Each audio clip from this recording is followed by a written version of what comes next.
The task of rebuilding regional stability from this fundamentally altered foundation requires acknowledgement that traditional diplomatic approaches no longer match the operational realities created by advanced weapon systems and autonomous targeting capabilities.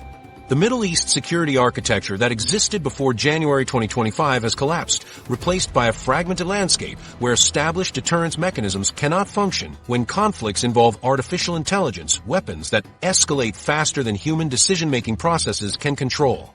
Regional powers face unprecedented challenges as they attempt to maintain stability while managing proxy forces equipped with technologies that exceed their own military capabilities.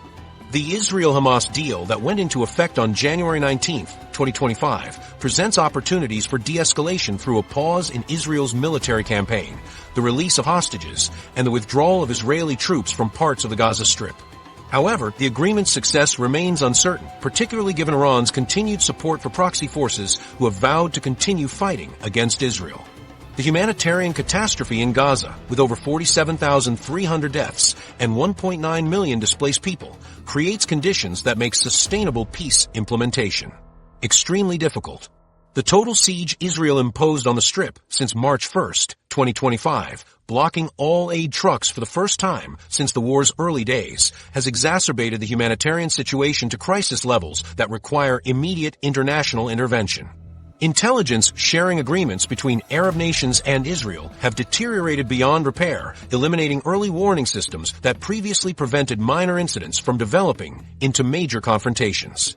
Security cooperation that took decades to establish disappeared within months as domestic political pressures force governments to choose between popular support and strategic partnerships.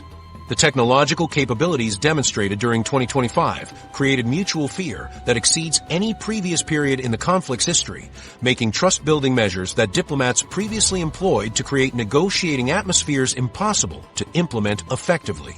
The war has led to a surge in popular opposition from Arab publics to Arab-Israeli normalization, fundamentally altering the prospects for expanding the Abraham Accords. Saudi Arabia's insistence on progress toward Palestinian statehood has become a key factor determining future diplomatic relationships, while the UAE, Bahrain, and Morocco face domestic pressure that complicates their existing agreements with